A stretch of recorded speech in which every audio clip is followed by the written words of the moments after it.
Bom dia, boa tarde, boa noite. Hoje é dia 23 de abril de 2018. Seja muito bem-vindo no canal Os Últimos Dias Antes do Fim. Eu me chamo Ana Paula. Para quem não me conhece, seja muito bem-vindo. Para os meus amados irmãos que já me conhecem, têm caminhado comigo aí todos esses meses ou anos também, seja muito bem-vindo mais uma vez em mais um estudo. Amém, meus irmãos? Graças a Deus me passou o resfriado, tá bom? Não tenho mais aquelas crises feias de... Enfim, a gente aqui tá sempre com uma sensação alérgica. Inclusive, esse final de semana eu vi um vídeo na língua italiana. Eu moro na Itália, para quem não sabe. Um vídeo na língua italiana de um aeroportuário, que seria um moço que trabalha carregando e descarregando avião, tá?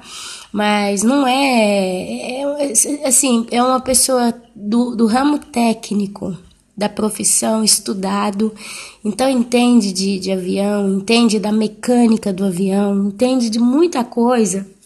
E ele resolveu denunciar os rastros químicos. Para quem nunca ouviu falar em rastro químico, porque ainda tem muita gente que está chegando agora, está começando a saber de coisas que a gente já sabe há muitos anos agora. Rastro químico, não sei se você já viu na sua cidade. Qualquer dia ou noite, você olha para o céu, tá passando aqueles aviões julgando aquelas fumaças, aquela trilha branca, né? E tem cidades que são poucas, tem cidades que são muitas. Aqui na Itália, onde eu moro, o negócio é muito forçado, eles fazem realmente tanto. Hoje mesmo eu tô aqui conversando com os irmãos, não tá um dia azul e límpido, mas tem aquela neblina no ar, o céu já tá todo verso um alaranjado, um azul argentado, prateado, e não tem jeito, meus irmãos. A gente está sempre com um catarro na garganta, o nariz irritado, ou o olho que está irritado, ou a pele que coça. Quem tem alergia fica com a alergia mais acentuada ainda.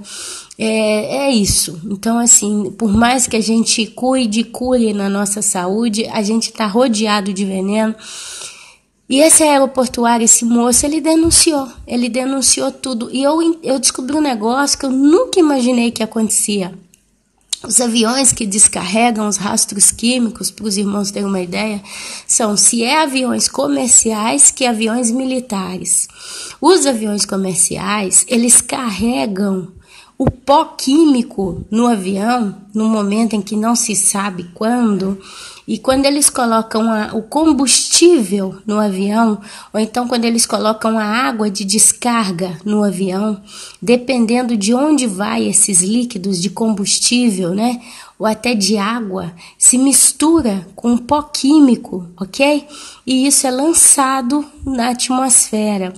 E esse moço relatou de caso até de acidente de avião que teve, por quê? Porque esse gás, em vez de ele se desprender verso fora do avião, ele foi para dentro do avião, e o povo ali dentro respirou isso e o avião caiu.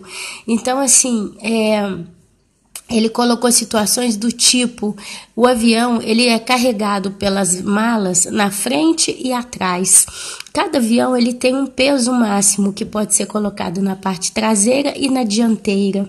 E aí ele disse que várias vezes ele não entendia por quê, que chegavam certas empresas, né, ali para trabalhar, para preparar o avião, e eles iam com relatórios dizendo tipo assim, olha, hoje no máximo 45 quilos. E tem que ser tudo na frente. Aí ele dizia, engraçado, né? Só pode até 60 quilos, mas eles batiam no pé que era só 45 quilos, tudo na frente e na parte traseira da aeronave. Que tem espaço para pôr mala, que tá vazio, que não tem nada, eles não deixavam carregar. E engraçado, quando ia calibrar todos os pesos, o peso estava certinho. O que será que tinha na parte traseira do avião? E ele começou então a investigar isso, começou a ir para o YouTube, começou a descobrir. Diz ele que várias vezes também ele notou uma outra coisa. Quando o avião pousava, ele descobriu tubos de metal que eles implantaram nas naves, nos aviões. E ele, como conhece de um pouco de mecânica, falou, engraçado, isso aqui não faz parte do projeto original do avião. E ele falando, diz que hoje Os aviões já estão saindo até de fábrica com esses tubos, porque o objetivo dos senhores do mundo, digamos assim, é arrumar o mais, é capacitar o avião de modo mais preciso possível para descarregar o mais rápido possível na atmosfera esses venenos. E diz ele que um dia estava lá, o avião pousado, eles estavam preparando a nave, tudo, de repente ele via que gotejava aquele líquido de um desses tubos. E aí ele diz, por que funciona assim? Quando o avião está numa certa altitude, tudo congela, porque é frio lá em cima. Então, aqueles líquidos congelam. Então, quando pousou o avião, aquele tubo que estava com aquela pedra de gelo no buraco descongelou, porque mudou a temperatura, e começou a pingar. Diz ele que nenhuma dessas, ele pegou um recipiente qualquer e juntou um pouco daquele líquido e mandou para análise. Porque falou, o que é isso? E ali, meus irmãos, em laboratório, eles descobriram que tinham alumínio, ele falou o nome de tanta coisa pesada, cádmio, falou o nome de tanta coisa pesada que eu não me lembro, infelizmente, mas ele falou o nome de 4, 5 metais pesantes altamente tóxicos. E ele disse, eu não consigo entender, na entrevista, eu não consigo entender como é que ainda nós estamos vivos. Com toda, aí ele usou até uma palavrão, que é toda essa merda descarregada na nossa cabeça todos os dias. E aí diz ele que quando fazia aquela análise, numa das análises, o líquido ficou alaranjado. Aí ele falou assim, vocês já perceberam que às vezes está aquele dia pálido no céu? Aí, de repente, você bota o carro na rua e tal, passa um pouquinho, cai aquele chuvisquinho que a gente nem entende como é que chove, a gente nem vê a chuva. Mas é aquela chuviscadinha assim, quando você assusta o carro tá todo sujo. Aí se você pega aquela terrinha que cai junta, é barro, é lama. Sabe? Então ele falando, são coisas estranhas. E ele explicou muita coisa, ele explicou que eles controlam o clima através desse tipo de material. Dependendo do que eles descarregam na atmosfera, eles vão controlando totalmente o clima. Aqui na Itália, ano passado, retrasado, teve uma área da Itália em que se perderam várias árvores de azeitona. Deu uma praga nessas plantas e eles tiveram que cortar. Foi uma guerra. Mas na televisão passou que eles estavam querendo passar um gasoduto exatamente ali onde estava com aquelas olivas, né? Como os proprietários da terra, a própria comunidade, né, o prefeito e tudo não queria liberar. Estranhamente, pouco tempo depois aconteceu essas pragas e aí começou esse discurso, né? Porque essas olivas têm que ser cortadas, porque senão vai passar pro resto da Itália, e daqui a pouco a Itália vai estar sem árvore de azeitona, e e tototô, e aí foi mostrando na televisão que guerra que teve aqui, mas a empresa tá lá, com o gasoduto, né, para passar. E esse moço que estava falando na entrevista disse que em uma das análises que eles fizeram, eles encontraram seres vivos nesse líquido que caiu dos aviões. Ele inclusive falou que é tipo um verme verde, uma alga verde. E estranhamente, esse tipo de verme, de praga que pegou nas olivas é mais ou menos igual. Então ele falou, meus irmãos, não, porque não é crente. Ele falou assim, olha, eles estão descarregando de metal pesado a seres vivos no céu, nas nossas cabeças, para até mudarem o nosso DNA. Ele falou algo do gênero, até mudarem o nosso DNA. Eu não sei, eu acho que... Aí ele mesmo falou assim, a nível de mudança de DNA, eu acho um negócio muito exagerado, muito fantasioso, né? Mas, sinceramente, pessoal, eles estão julgando coisa viva na nossa cabeça, estão julgando cocô na nossa cabeça, estão julgando tudo de pior e pior. Então, assim, eu fiquei com o coração na mão, falei, meu Deus, pecado que o pessoal aqui no meu canal não sabe a língua italiana, porque senão 2 vídeos de aproximadamente 25, meia hora cada um. E ele foi denunciando muita coisa dos rastros químicos. Ele disse que ele tinha mais ou menos uns 6, 7 colegas que trabalhavam ali com ele. Diz ele que de todo mundo, já uns 4 ou 5 estão com câncer. Um já morreu. Ele falou assim, porque eles têm contato com o líquido, né? Quando eles vão carregar, descarregar o avião, às vezes ali eles encostam em alguma coisa, eles respiram realmente ali debaixo do avião que acabou de descer. E outra, os aviões, eles voam a baixa cota, 2.000 metros. Diz que um avião normal, ele voa de 8 a 9.000 metros de altitude. Esses aviões que descarregam porcaria na nossa cabeça, eles voam a cota de 2.000 metros. É por isso que a gente muitas das vezes escuta o barulho, é por isso que eles passam um do lado do outro, faz cruzinha, faz bolinha no céu, e eles não são identificados pelo radar da torre de controle, porque toda cidade, todo país, ele tem um controle aéreo. Então o avião não pode passar assim no céu, igual o carro, pega o carro e sai na rua como te para, né? Como te cisma. Não, os aviões, eles são controlados. Então eles mudaram os radares do avião. Esses aviões que caminham a baixa cota, eles mudam, eles apertam um botão lá para desligar o radar, eles não são vistos. E a torre de controle não vê nada no radar, então não tem nada literalmente registrado em documento que possa dizer, não, realmente tem avião voando fora da normalidade. Uma outra coisa que ele denunciou também, deixa eu ver se eu lembro aqui, sim, teve um período que aonde ele trabalhava aqui no aeroporto, num dos aeroportos italianos, desculpa o cachorro do fundo, meus irmãos, mas é um cachorro meio doido. Diz que foi proposto para o pessoal do setor da onde ele trabalhava, que era carregar e descarregar avião, foi proposto uma promoção para mudança de cargo. Quem queria mudar de cargo, sair daquele cargo para ir para uma outra coisa no aeroporto? Diz que 90% dos amigos dele, do pessoal ali que trabalhava carregando e descarregando avião, decidiram sair fora. Aí ele falou, por quê? Como que pessoas, inclusive, aceitaram propostas até de ganhar um pouco menos do que já ganhavam, mas é como se as pessoas que trabalhassem ali no meu setor, elas simplesmente quisessem sair daquele ambiente. Por quê? Porque vê coisa errada e não pode falar nada, vê relatórios que não são normais, vê coisas que são impossíveis, tipo de carregamento de aeronaves, o tipo do combustível, coisas assim que não tem sentido, aviões que são mandados para aeroportos para serem abastecidos, coisa que nunca acontecia, aí de repente aparece conversa do tipo, porque lá em tal lugar a gasolina para o avião custa mais barato, né? E de repente, do nada, naquela região aparece uma refinaria de petróleo, né? Uma empresa, uma fábrica que trabalha todo o combustível, então, isso aqui custa mais barato porque tem ali. Meus irmãos, foi muito pesado o vídeo, foi muito cabeludo, eu dei um resumo aqui, gostaria de traduzir para o português, mas é onde eu me perguntei, eu fiquei me perguntando depois, eu falei, gente, mas se eu coloco um vídeo desse, que primeiro ele deve ter algum direito autoral, né, eu não sei. Primeiro eu ponho um vídeo desse no meu canal, é um vídeo pesado de denúncia e tá muito claro o que está acontecendo. E se eles bloqueiam o meu canal por causa disso? E foi onde eu pus na balança a seguinte coisa.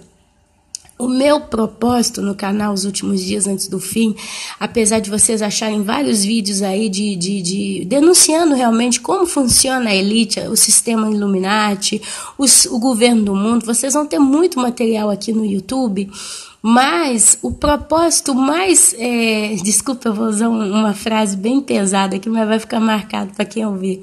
O propósito mais grande aqui no meu canal é passar um estudo da palavra de Deus. É trazer realmente consciência da Bíblia na cabeça dos irmãos e na minha cabeça. Porque, meus queridos, não tem como mudar essa realidade. O que está acontecendo porque Deus está permitindo. Meus irmãos, são vídeos que você vai vendo e vai descortinando tanta coisa na sua cabeça. O pessoal está falando assim, Ana, teve tal sinal no céu, apareceu uma nuvem esquisita, parecia não sei o que, Ana, sabe? São rastros químicos, amados. São os rastros químicos que estão fazendo toda a atmosfera terrestre ficar mudada, anômala.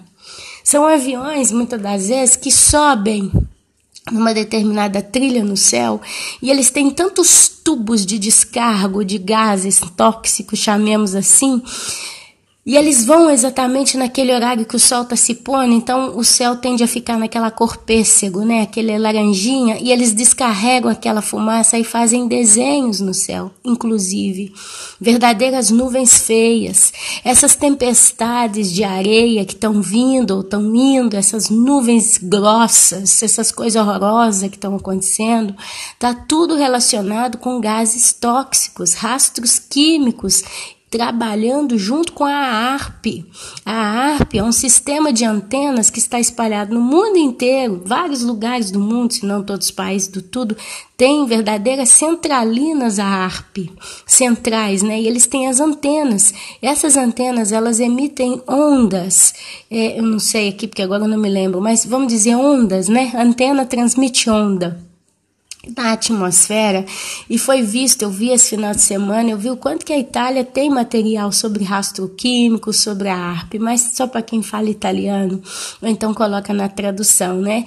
Mas eu vi uma imagem em um momento em que o céu estava todo carregado de rastro químico, tá? Ele estava todo, quando ele fica, realmente parece que tem algodão em cima das nossas cabeças, né? E estava bem espalhado, não tinha vento, e aí mostraram uma região que eles ligaram as ondas do ARP, e aí mostrou no céu as nuvens todas estriadas, é como se estivesse batendo numa mesa e cada batida desse uma vibração, e cada vibração faz com que aquelas nuvens elas tomassem forma daquelas ondas de vibração que vão passando. E é onde forma um céu completamente anômalo.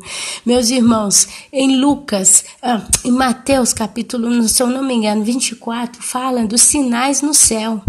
Fala dos sinais no céu e de coisas espantosas na terra. Agora chegou um vídeo para mim esse final de semana de Goiás, aquela região lá, de uma cidade que simplesmente está rachando também no meio. Tá rachando. Eu mandei isso pelo WhatsApp para alguns irmãos que eu tenho contato, sabe? A televisão que foi lá, acho que foi a Globo, mostrou como se fosse uma erosão, porque agora tudo é erosão, né? Todos os buracos que estão aparecendo no mundo, é erosão, chove muito, eles constroem áreas não planejadas, eles não estudam o solo quando constroem determinada estrutura, e tá daqui, e tá dali.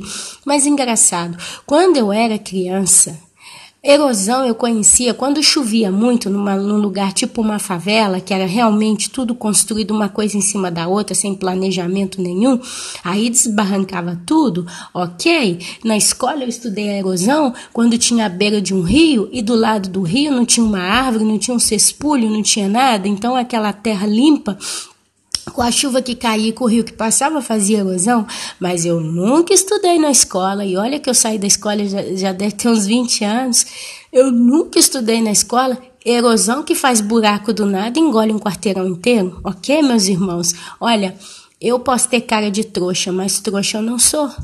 Então a gente vê, meus amados, coisas estranhas acontecendo na terra.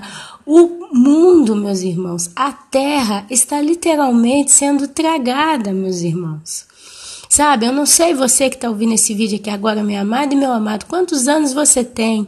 Quantos anos tem que você saiu do colégio? Talvez você ainda frequenta um colégio, e os livros hoje falam de nuvens. Essas nuvens esquisitas hoje fazem parte do currículo escolar de geografia. Então tem explicação para tudo hoje. Rapidinho eles atualizaram o sistema deles para emburrecer a população, para conformar a população a aceitar tudo que não é normal, para dizer que é assim que é normal, é assim mesmo, é normal. Falam do aquecimento, né, do planeta e tanta baboseira. Vamos enfiando isso tudo goela abaixo ao povo, porque eles crescem achando que é normal. Mas eu que vim de uma geração dos anos 78, posso dizer para vocês, nada disso que está acontecendo ao nosso redor é normal. Nada disso é normal. Nós estamos sendo envenenados, literalmente falando, tá? Estamos sendo envenenados todos os dias, todos os dias. Eu estou aqui diante de um céu completamente feio e sujo. Hoje é primavera, era para estar um céu azul, de um azul esplendente, lindo. Era para estar uma coisa maravilhosa, mas nós estamos com o céu todo sujo. Abelhas estão morrendo no mundo inteiro. Por quê? Por causa da alta concentração de metal pesado do tipo alumínio, e elas estão morrendo por causa dessa toxicidade no ar. Então a abelha não está morrendo porque está morrendo. A abelha está morrendo porque ela está respirando gases tóxicos. Animais inteiros no mundo inteiro estão perdendo seu senso de orientação porque tem metal pesado no ar, eles também começam a ficar meio bobos. Tem sonífero sendo descarregado em cima da nossa cabeça, tem drogas. Por quê? Porque a glândula pineal do ser humano, o que é a glândula pineal? A glândula é uma glândula mesmo que nós temos na nossa fronte aqui no cérebro. Ela é responsável pela sensibilidade do ser humano. Alguém chama ela como ponto de contato do sexto sentido. Alguém chama a glândula pineal de portas abertas, como visão espiritual aberta. A glândula pineal, ela é uma anteninha que nós temos, que ela é responsável pela sensibilidade de compreensão das coisas como são. Então, se você está com a sua glândula pineal limpa, descalcificada, como dizem aqui, se você procurar no YouTube você vai entender bastante, inclusive tem como você desintoxicar o teu corpo para liberar a tua glândula pineal, e nós não estamos falando aqui de coisas de nova era, mas o que acontece? Todos esses venenos, toda essa porcaria que a gente come, que a gente bebe, que a gente respira hoje, está atrapalhando o bom funcionamento da glândula pineal. Gente, foi Deus quem nos criou, Ele criou a glândula pineal. É onde as pessoas estão embestiadas. É onde você vê dentro de um chamado culto evangélico, o pastor que canta funk, com mais 2 dançarinos que dançam funk ali, o povo bate palma e acha que é de Jesus, que é a unção do Espírito Santo. O povo está sujo, nós estamos intoxicados. Aí você me fala, irmã Ana, então o que nós temos que fazer, irmã Ana, para sobreviver nisso tudo? Primeira coisa, minha querida, é consenhar, né? Entregar completamente a tua vida nas mãos do nosso Senhor Jesus.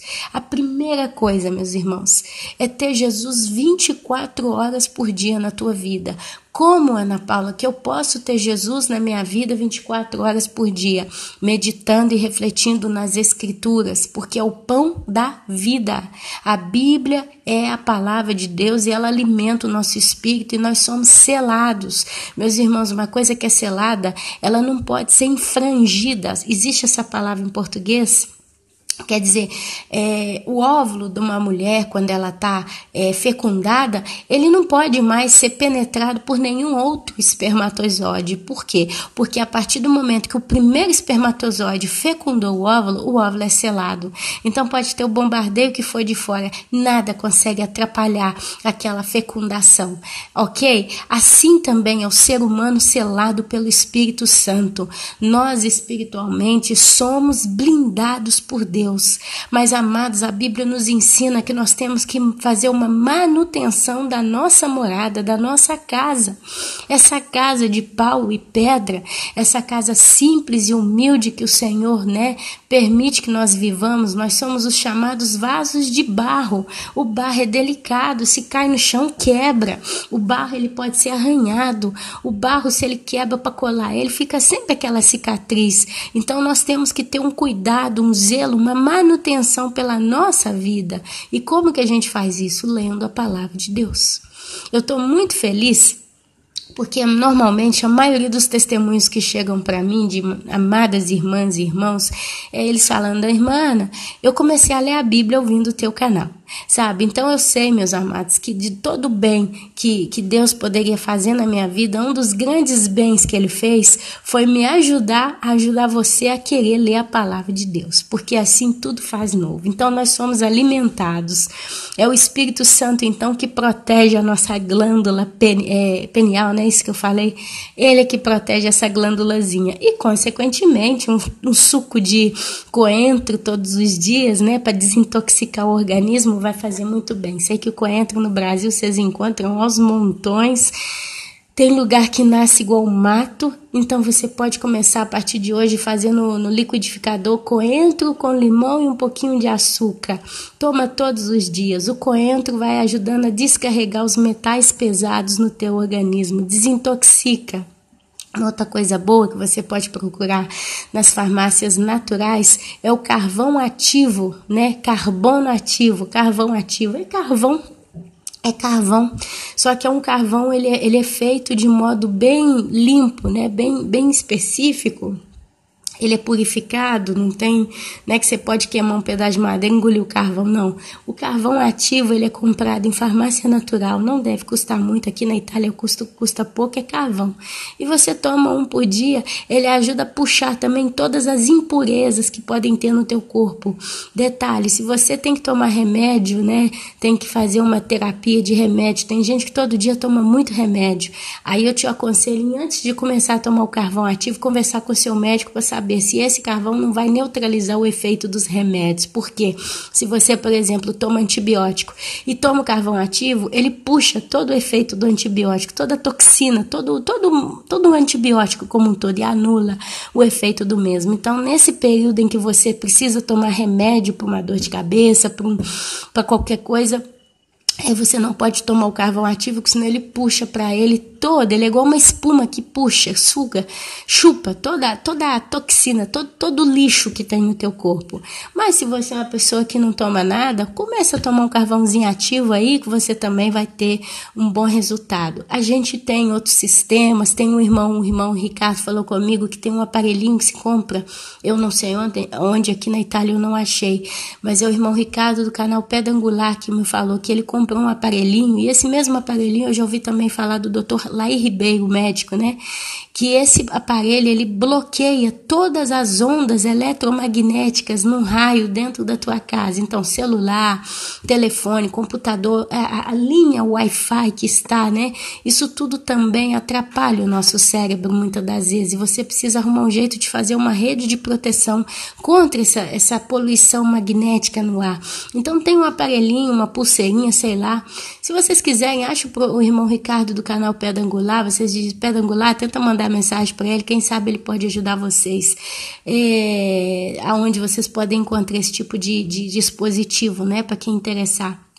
Ajuda também a bloquear toda a radiação eletromagnética, as ondas eletromagnéticas, que também não vão alterar o seu cérebro. Porque a gente está dentro do micro-ondas, né? Praticamente dizendo. Enfim, meus irmãos, basicamente comer bem, cortar o glúten da sua dieta. Nós que somos brasileiros, o arroz com feijão para nós é o preferidinho do nosso prato. Arroz não tem glúten, feijão não tem glúten, cortar um pouco de macarrão, é claro. Não, vou deixar de comer macarrão e pão, é impossível. Não, come menos, tá bom? Começa a descobrir receitas novas, porque o glúten também ele atrapalha o nosso sistema. Eu acredito que na época de Jesus não tinha glúten, os pães de farinha de trigo eram realmente coisas boas e nutritivas, mas infelizmente o mundo está caminhando à deriva, e tem um texto bíblico que diz: destruirei aqueles que destroem a terra. Jesus, quando citou isso nas escrituras, ele tinha um alvo preciso, e eu tenho certeza que ele estava falando com essa geração que está jogando rastros químicos nas nossas cabeças, está jogando agrotóxicos e todo tipo de hormônio veneno na nossa comida, está poluindo a nossa água, está poluindo tudo que está atrapalhando com a criação do Senhor. Amém, meus irmãos? E agora, depois de 28 minutos, eu hoje disse que ia falar pouco, eu ia direto ao ponto aqui com o estudo, mas como é coisa importante aqui que eu queria passar para os irmãos, eu acredito que tudo é guiado por Deus, nada vem por vir no nosso caminho, então eu acredito que eu fiz um bom trabalho. Se eu conseguir, porque depois eu esqueço as coisas, eu também tenho uma memória fraca, viu? A memória curta minha é realmente curta, ela é mais curta do que o normal. Mas se eu conseguir me lembrar, eu vou colocar um link depois nos comentários desse vídeo, desses vídeos em italiano, onde tem essas denúncias aí desses rastros químicos. Aí depois, se você tiver paciência e quiser tentar colocar a legenda, quiser tentar, que eu nem sei se pode traduzir pelo Google, ou se você entende a língua italiana, ou se você quiser escutar o moço falando, sinceramente, para quem não fala italiano bem, não dá para entender quase nada, porque ele fala muito rápido. né? E às vezes ele usa do dialeto em alguma coisinha, alguma palavrinha ou outra, alguma expressão tipo, né? Chovendo molhado, né? Então, às vezes, por expressões típicas, às vezes, para quem não fala a língua italiana, não dá para entender muita coisa. Eu vou tentar deixar um outro que mostre também algumas imagens, né? Ele fala sempre na língua italiana, mostra. Mas se eu me lembrar, tá bom? Se eu não me lembrar, infelizmente, os irmãos me perdoem. E eu quero entrar aqui com um tema hoje muito interessante. Eu acredito que Deus ele está nos preparando e nos preparando para a partida. Meus irmãos, eu creio nisso, eu tenho que crer nisso, sabe? Eu preciso acreditar que nós estamos indo embora dessa terra em questão de pouco tempo. Não sei se é de poucos meses ou de mínimos anos, mas eu preciso crer nisso, meus irmãos, porque se eu não crer no arrebatamento, nesse momento em que nós estamos vivendo, se eu começar a levar em desconsideração o tema, o arrebatamento é iminente, meus irmãos, eu vou entrar em depressão. Por quê? Porque o mundo está completamente perdido. Acabei de falar com vocês aqui praticamente meia hora de coisas que eu tenho visto só nesse final de semana. Sem falar os tantos rumores de guerras que a gente está vendo mais do que nunca. Gente, nós estamos vendo tantas e tantas e tantas nações ao mesmo tempo se concentrando ali no território da Síria.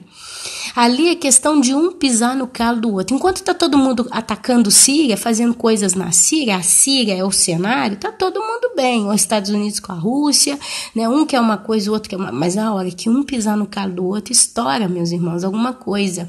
Nesse meio tempo, a Rússia está fazendo conchavo com várias nações do norte de Israel, estão se preparando entre linhas, ok?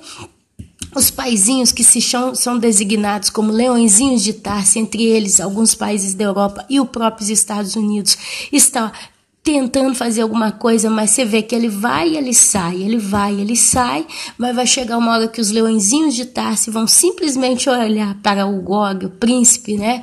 E vão falar, vocês realmente vocês vão invadir a terra de Israel? Vocês realmente vão fazer isso? Quer dizer, e basicamente é o que nós já estamos vendo na televisão.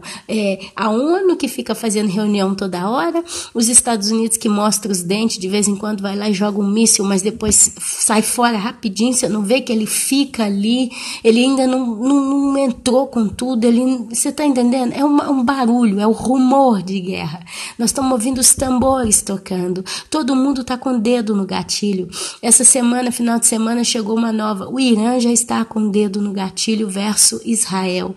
A qualquer momento, meus irmãos, Gog e Magog está para acontecer, mas antes de acontecer, e eu te digo pela fé, pelo que as escrituras nos ensinam, antes de acontecer qualquer guerra, e a guerra que vai acontecer agora é Gog e Magog, eu tenho mais do que certeza pelo que me diz as escrituras, antes de acontecer qualquer coisa, Jesus vai levar a sua igreja.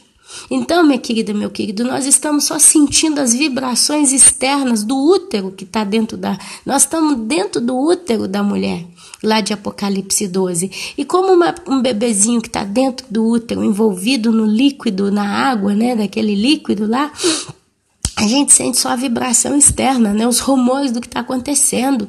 Nós estamos só ouvindo. A Bíblia lá em Mateus capítulo 24, ela não diz, e verão guerras e rumores. Não, e ouvirão falar de guerras e de rumores de guerras. Haverá terremotos em vários lugares, sinais nos céus e coisas espantosas na terra. É o que está acontecendo. A gente está ouvindo falar de guerra e de rumores de guerra. A gente está vendo os terremotos acontecerem. Eu, onde eu moro, eu já senti alguma coisinha, mas nunca nada que sabe o quê? Porque Deus tem me protegido aqui onde eu moro, mas a gente está vendo os sinais no céu. Não são só sinais vindos de Deus, mas Deus tem permitido que os homens façam o que querem no céu. Esses aviões que passam, desenho para lá, desenho para cá, alguém tentando chamar atenção, dizendo, olha, tem alguma coisa acontecendo e a gente não pode falar nada. Está acontecendo, meus irmãos, coisas espantosas na terra, meus irmãos. O chão está abrindo em vários lugares do mundo, quarteirões inteiros sendo tragados. Aí eles falam que é um problema de tubulação. É engraçado que são buracos de metros e centenas de metros inteiros. Buracos que você vê o prédio, na fotografia tem um que aconteceu, não sei se foi no México, no Chile, sei lá. Aí tem um predinho pequenininho, parecia predinho de brinquedo. E aquela cratera gigante que engoliu o quarteirão praticamente inteiro. Vocês acham que passaria tubulação de gás, de água, de funha a centenas e centenas de profundidade, meus irmãos? Meus irmãos, eles estão querendo achar que a gente é trouxa, cara de bobo, mas nós estamos lá. Então eu tenho que acreditar, meus irmãos, que nós realmente estamos para ser retirados a qualquer momento dessa terra. E esse estudo que eu vou fazer com os irmãos hoje, ele mostra o quanto é organizado os tempos de Deus. Basicamente, nós vamos ver como que Deus é organizado com seus tempos. Amém, meus irmãos? E sabe, meus irmãos, eu, Ana Paula, eu não sou um tipo muito de conjectura. Tenho visto muita gente fazendo conjectura com a Bíblia aí, né, para um lado, para o outro, conjectura de um texto, conjectura do outro. Eu, particularmente, não sou muito um tipo conjectura. Mas eu vou dizer para vocês que hoje eu vou trabalhar com conjectura aqui no YouTube. Ana Paula, que é essa bendita conjectura? Conjectura, meus amados, é uma opinião que resulta de palpites.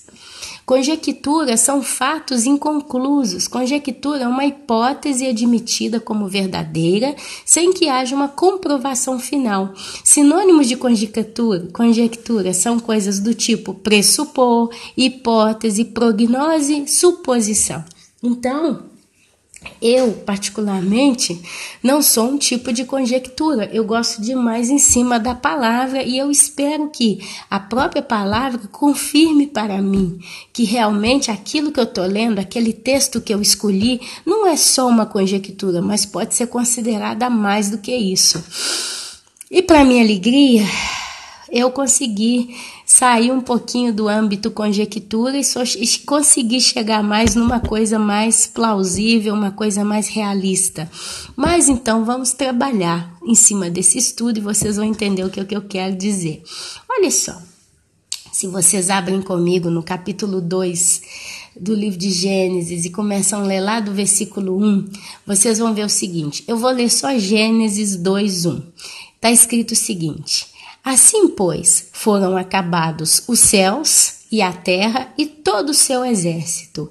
E havendo Deus terminado no dia 7º a sua obra que fizera, descansou. Nesse dia, o 7º de toda a sua obra que havia feito. E abençoou Deus o 7º dia, e o santificou, o separou, porque nele descansou de toda a obra que, como o Criador o fizera.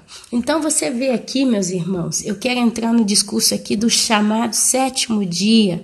Aqui nós vamos começar entrando nesse texto, tá bom? E se você vai lá em Êxodo, capítulo 16, versículo 22, tem escrito o seguinte, esse aqui eu tenho que abrir a Bíblia, 22, 22, deixa eu achar aqui. O 22. Gênesis 16, 22 ao 29. Onde é que tá? Gênesis 16. Não, tem um negócio errado aqui.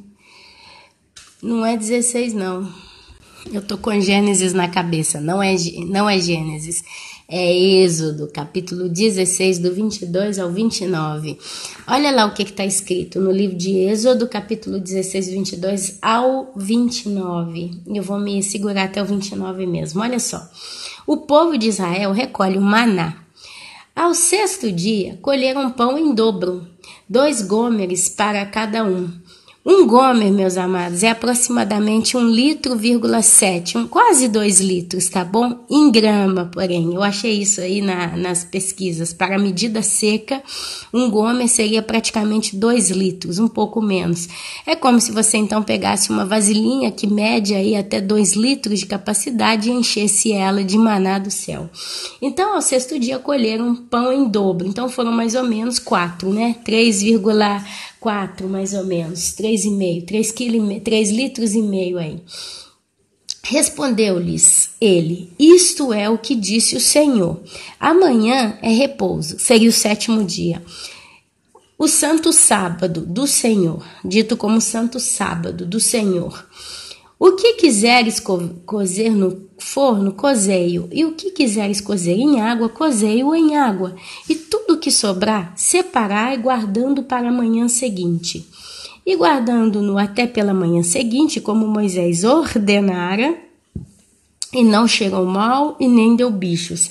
Meus amados, se vocês leem anteriormente, toda vez que eles iam tentar colher maná para guardar no dia seguinte, se não era o sexto dia, apodrecia e dava bicho. Mas quando chegava o chamado sexto dia, Deus mandava que eles colhessem em dobro. Por quê? Porque no dia seguinte eles iam comer. Só que não iam cozinhar, não iam ferver nada. Eles iam preparar tudo e ali na hora de comer eles iriam comer e basta, ok? Porque é o chamado dia de descanso. Então é o único dia que não dava bicho no maná. Então disse Moisés: comei-o hoje, porquanto o sábado é do Senhor. Hoje não achareis no campo. 6 dias colhereis, mas o 7º dia é o dia do Senhor, né? O sábado, nele não haverá. Ao 7º dia, saíram alguns do povo, então, para colher. Tem gente que era teimosa, mesmo Moisés falando que não ia colher, não era para procurar. Mesmo assim, no 7º dia, alguns saíram para colher. Mas olha só o que aconteceu. Porém, não acharam o que? O maná, não acharam nada. Então, disse o Senhor a Moisés. Deus vira para Moisés, vendo aquelas pessoas no 7º dia tentando colher maná, vira para Moisés e fala: até quando recusareis guardar os meus mandamentos e as minhas leis? Considerai que o Senhor vos deu o sábado, por isso ele no 6º dia vos dá pão para 2 dias. Cada um fique onde está, ninguém saia do seu lugar no 7º dia. Assim descansou o povo no 7º dia. Meus irmãos, eu sei que aqui eu vou levantar talvez até polêmica de muitos que dizem: irmã, então temos que guardar o sábado. Irmã, nós que somos hoje cristãos, nós temos que guardar o sábado, temos que guardar o sábado. Eu vou trazer 2 coisas aqui para já cortar esse assunto antes que ele comece a gerar ferver, né? Presta atenção. O calendário, desde o dia que Deus criou a terra até o dia de hoje, o valor exato, a hora, o minuto, o segundo, o dia preciso, tá? Só Deus o tem. Só Deus o tem. Porque tudo, de certo modo, se perdeu um pouco. E, de certo modo, Deus permitiu que fosse feito assim de propósito. Nós não temos a exatidão dos dias. Nós vamos estudar, depois desse estudo aqui, eu vou entrar com a cronologia bíblica, que eu já consegui fechar o estudo. Hoje eu não dou conta porque segunda-feira é pesado, né? Tem faxina para fazer, estou esperando aqui. Mas a precisão, a exatidão do calendário, ninguém tem, só Deus tem. A ponto que a gente vê quando Jesus fala, né, que o dia e a hora, né, do arrebatamento vai ser como um ladrão, ninguém sabe.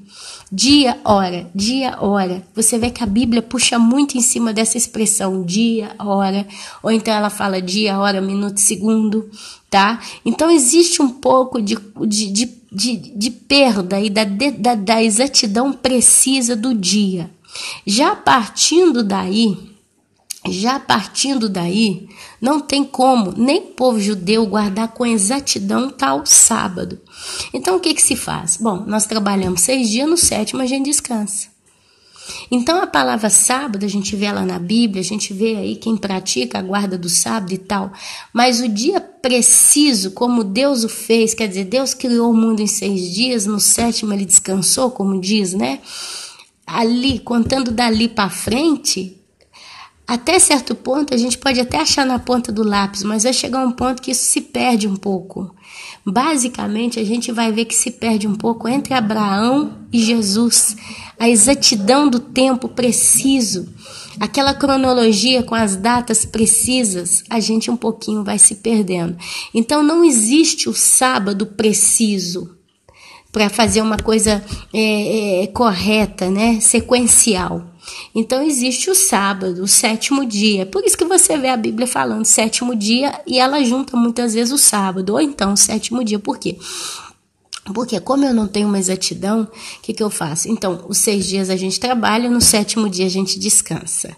E isso então virou lei para o povo judeu, né? Eles começaram então a fazer assim, basicamente é isso. Por que guardar o 7º dia para o povo judeu?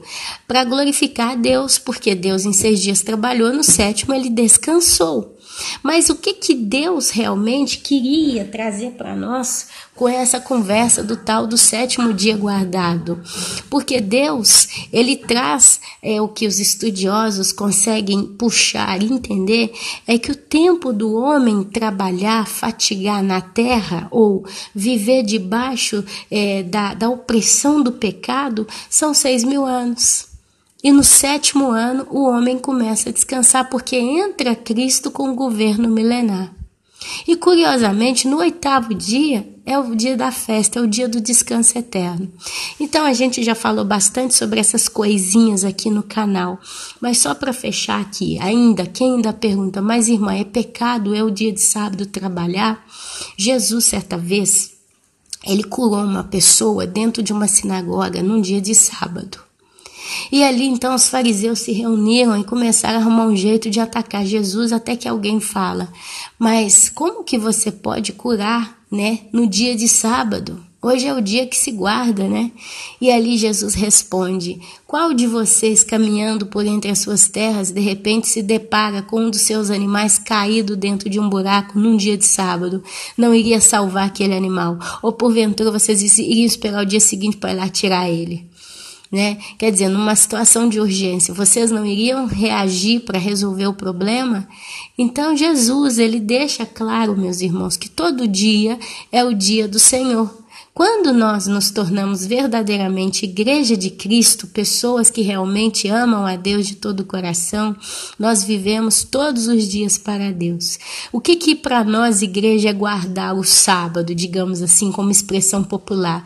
É guardar a nossa vida, sabe? Eu não posso, meus irmãos, fazer e acontecer, pecar, me lambuzar, me estraçalhar de segunda a sexta, aí chega no sábado eu vou para a igreja num culto e eu fico, não lavo nem um copo, fico assim, não, porque hoje é sábado, eu tenho que descansar. Religiosa? Jesus chamou os fariseus de religiosos. Ele chamou muito esse povo de religioso, porque eles eram bons para resolver certas coisinhas segundo a conveniência deles para guardar, mas o coração deles não estava guardado no Senhor. O nosso coração, meus irmãos, tem que ser um completo dia de sábado para Deus. Deus, ele tem que participar da nossa vida todos os dias, de segunda a segunda. No primeiro dia, no segundo, no terceiro, no quarto, no quinto, no sexto, no sétimo e infinitamente para sempre assim. Amém. Amém, meus irmãos? Então, o meu detalhe aqui com esse estudo não é focar guardar dia de sábado, mas é trazer, segundo a luz das Escrituras, situações que Deus sinalizou o chamado 7º dia. Lembrando que certa vez foi dito que um dia para Deus é como 1000 anos e 1000 anos como um dia. Então essa é a ideia pela qual eu quero levar esse estudo, tá bom? Show sobre esses detalhes aqui que a gente vai lendo. Então, veja que houve um mandamento de prepararem tudo o que servia no chamado 6º dia, porque no 7º era dia de descanso. No versículo 24 de Êxodo, capítulo 16, o povo então guardou o maná para o dia seguinte. Meus amados, para nós hoje, aí entra o discurso que eu tento julgar conjectura, mas a gente descobre que não tem conjectura nenhuma nesse estudo aqui. Mais tarde eu provo por quê. Mas olha só, se você vai lá no livro de João, capítulo 6, versículo 48, Jesus Cristo declarou dizer, eu sou o pão da vida. Quer dizer, Cristo é o pão da vida. No versículo 26 de Êxodo 16, 6 dias recolhereis, mas no 7º dia não haverá. Veja também, meus irmãos, que no versículo 27 diz que saíram alguns do povo para o colher, porém não o acharam.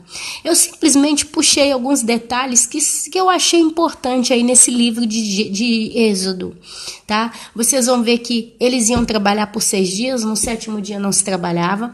Vocês ouviram dizer que no 7º dia não tinha maná, e você viu dizer que alguns teimaram para sair no 7º dia para tentar colher, porém não acharam. E se conclui o texto no versículo 28 de Êxodo 16, de Deus falando o seguinte a Moisés: até quando recusareis guardar os meus mandamentos e leis? Quer dizer, até quando vocês vão ser duros comigo, não vão querer aceitar? E se você, meu amado, vai comigo no livro de João, capítulo 6, versículo 26, Mateus, Marcos, Lucas, João. Então, você chega lá no capítulo 6, versículo 26, vai estar escrito o seguinte: respondeu-lhes Jesus: em verdade vos digo, vós me procurais não porque vistes sinais, mas porque comestes dos pães e vos fartais. Ana Paula, de que você está falando? Se você for lá em João, eu posso até tentar ir aqui, é porque hoje eu não estou muito com a marcação perfeita, não. Mateus, Marcos, Lucas, João, capítulo 6, está sendo dito do texto. Desculpa aqui a voz hoje. João 6, 26. Está sendo dito o seguinte: Jesus, o pão da vida. Jesus, o pão da vida. E ali está falando, por exemplo, coisas do tipo: no dia seguinte, a multidão que ficara do outro lado do mar notou que ali não havia senão um pequeno barco e que Jesus não embarcara nele com seus discípulos, tendo estes partido sós. Quer dizer, Jesus ficou ali, né? Entretanto, outros barquinhos chegaram a Tiberíades, perto do lugar onde comeram o pão, tendo o Senhor dado graças. Quando, pois, viu a multidão que Jesus não estava ali, nem os seus discípulos, tomaram os barcos e partiram para Cafarnaum à sua procura. E, tendo-o encontrado no outro lado do mar, lhe perguntaram: mestre, quando chegastes aqui? Respondeu-lhes Jesus: em verdade vos digo, vós me procurais não porque vistes sinais, mas porque comeste dos pães e vos fartastes. Meus amados, anteriormente você vai ver ali o caso de Jesus multiplicando pães e peixes no capítulo 6, no versículo 1. E a multidão ficou farta.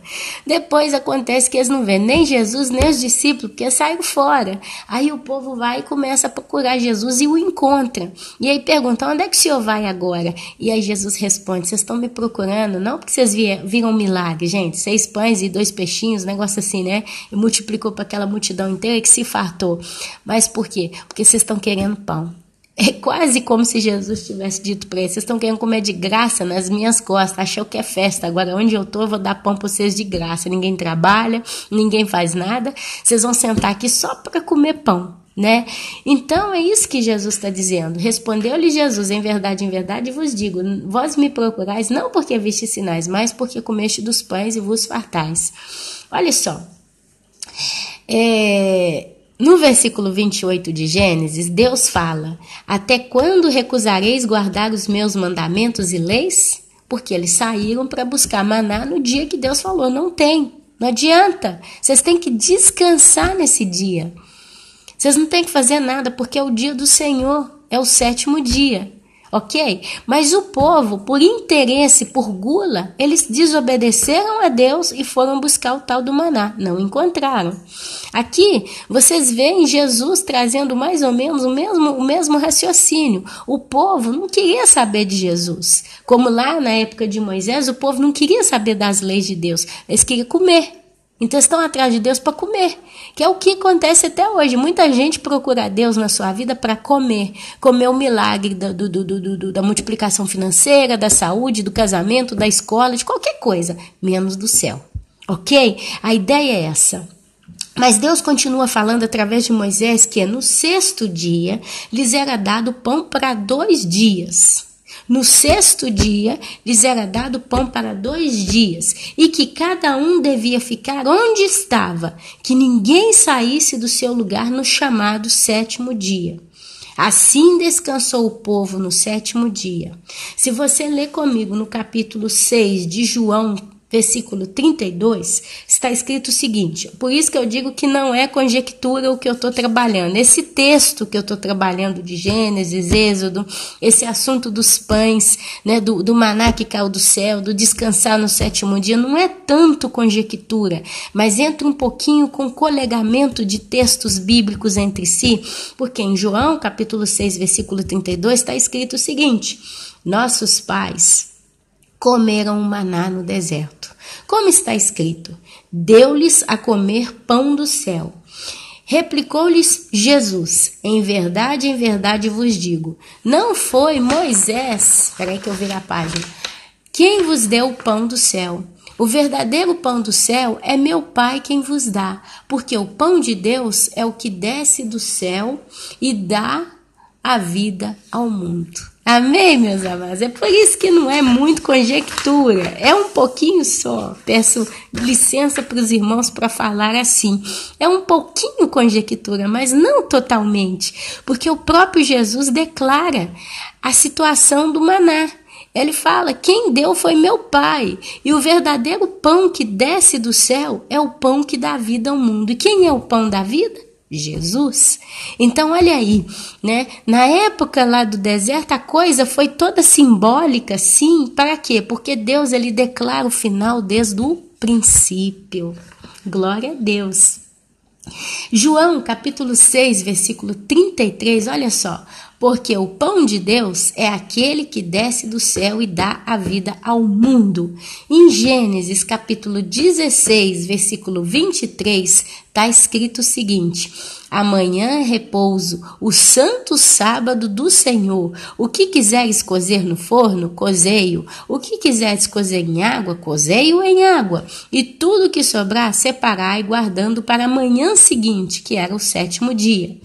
O que me chamou a atenção aqui, em um detalhe, em cima, é de 2 dias, dois dias. Sempre o discurso de 2 dias. Colhe e prepara no 6º dia, e no 7º dia não se trabalha porque era dia santo. Quer dizer, um dia antes, um dia depois, 2 dias. Deus mesmo proveu para o 7º dia. Eles ainda estavam no deserto, meus irmãos. Mas nas mesmas condições extremas do próprio deserto, mas foi Deus quem proveu. Gente, o deserto é lugar de morte. Tem escorpião, tem sol, não tem água, não tem comida, não tem abrigo, tem tempestade, tem todo um clima que para o ser humano é quase impossível. Mas Deus proveu o maná. A Bíblia, se você ler mais ainda, você vai ver que à tarde mandava codornize e de manhã vinha maná. O povo comia pão e carne, pão e carne, pão e carne. Jesus é o pão da vida, né? Para nós hoje. Então, olha só, eu acredito que, aqui é eu que estou extremando a coisa um pouquinho, né? E nem está dentro do que eu anotei aqui, mas justo para trazer uma reflexão. Se você vai antes, você vai ler isso. Que de tardezinha Deus mandava as codornas e o povo então colhia e comia carne, ok? E no manhã seguinte Deus mandava o pão da vida, ok? Meus irmãos, nós vivemos e precisamos das coisas deste mundo, quer dizer, eu preciso de uma casa para morar, eu preciso ter comida na minha geladeira, no meu armário, eu preciso de roupa, eu preciso sair e muitas das vezes ir num hospital, eu preciso me cuidar, eu preciso estudar, eu preciso trabalhar. Enquanto nós nascemos nessa terra, a tendência é fazermos família, é cuidar e crescer os filhos, é dar um presentinho pro filho, tá daqui, tá dali. É as cordonizes do final da tarde, porque nós vivemos num tempo de treva, um mundo que jaz no maligno. Mas Deus é que manda provisão para nós no mundo que jaz no maligno, que está no deserto da vida. Então eu acredito ainda, aqui é a conjectura meio de Ana Paula, eu que estou falando. Mas as cordonizes que Deus mandava na tardezinha, quer dizer, o entrar da noite, é a provisão que Deus traz para o seu povo na vida. Deus ele abençoa você com as coisas que você precisa. Ontem eu estava ouvindo alguns testemunhos de uma querida irmã, ela vai saber quem é, mas eu não quero entrar aqui na privacidade da vida da irmã. Mas só para vocês terem uma ideia, essa irmã estava incapacitada e ela acha que ainda está incapacitada de sair de casa, porque ela está com problemas de saúde, ela não pode caminhar. E Deus não mandou na casa dela a provisão da comida? Toda semana aparece alguém lá que abençoa ela com a comidinha que ela até gosta. É Deus mandando as cordonizes, meus irmãos, é Deus mandando as cordonizes no final da tarde, ao cair, né, ao entrar à noite. Nós estamos no mundo de noite, de trevas, mas nós não estamos dormindo e Deus está provendo, apesar de muitos estarem vivendo situações extremas que falam, irmã, eu não estou aguentando mais. Eu não sei até que ponto, meu coração já está estourando, que eu não estou mais tendo força para segurar. Mas Deus está sempre mantendo você de pé. Porque Deus tem propósito nas nossas lutas. Amém, meus irmãos? E de manhã vinha o maná. Jesus é o pão da vida, a estrela da manhã. Jesus, ele é a estrela da manhã. Ele é a luz. Ele é a luz. Amém? Então já é uma base para a eternidade, o pão da vida. Quem comer desse pão jamais terá fome. Então, ainda que nós tenhamos que viver no deserto da existência da nossa própria vida nesse mundo, nós estamos sendo sustentados por Deus, através de Cristo. Amém, meus irmãos? Então, o que me chamou a atenção esse discurso dos 2 dias? Colhe e prepara no 6º dia, e no 7º dia não se trabalha porque era dia santo. Deus mesmo proveu para o 7º dia.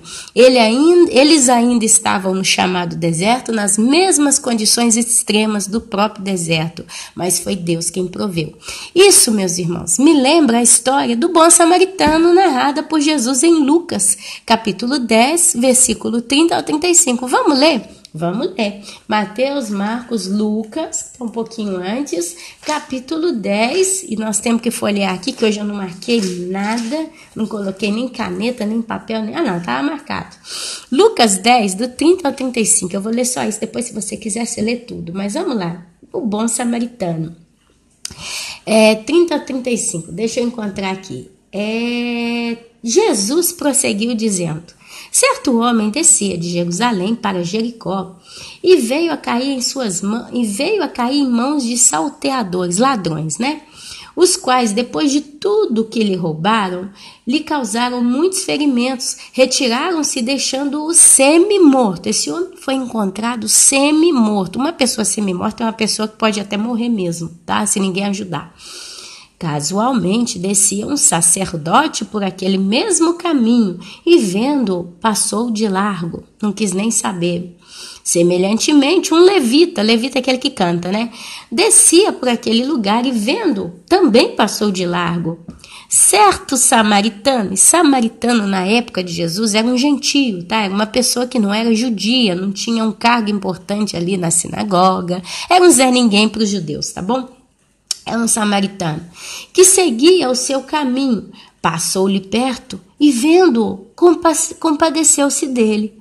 E, chegando-se, pensou-lhe os ferimentos, aplicando óleo e vinho. Então, ele passou óleo e vinho no ferimento do moço e, colocando-o sobre o seu próprio animal, levou-o para uma hospedaria e também tratou dele. Então, olha só, ele vê o moço semi-morto, ele pega óleo, ele pega vinho, ele trata das feridas daquele morto com óleo e vinho.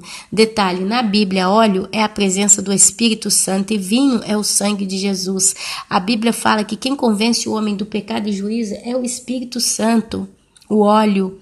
Uma vez que a pessoa entende, a ficha cai, ela reconhece, ela pede perdão a Deus e pede ao Senhor Jesus para ser Senhor e Salvador da vida dela. É aonde entra o vinho, o sangue de Jesus que cobre multidão de pecados. É por isso que eu acredito que aqui está escrito primeiro óleo e depois vinho. Porque se o Espírito Santo não convence o homem, meus amados, o homem não se converte, não adianta. Ninguém vem a Deus se Deus não convence. Amém? É por isso que a ordem aqui é óleo e vinho. Antes de ter um encontro com Cristo, nós estávamos semi-mortos. A Bíblia fala do espírito nosso praticamente morto. Por quê? Porque está em pecado. E vai chegar uma hora que o pecado é tão grande, que o nome é riscado do livro da vida. É por isso que nós somos semi-mortos. Mas aí vem Deus, né? Vem um samaritano. Quem é um samaritano? É alguém que pertence ao povo de Deus, à igreja de Cristo, meus irmãos. Nós não somos judeus, nós somos gentios, nós somos quase que samaritanos. É claro que no nosso meio tem também judeus convertidos. E nós viemos até aquele que está semi-morto e o tratamos com óleo e vinho. Quer dizer, a gente apresenta a palavra de Deus para aquele que está semi-morto, a gente tenta cuidar.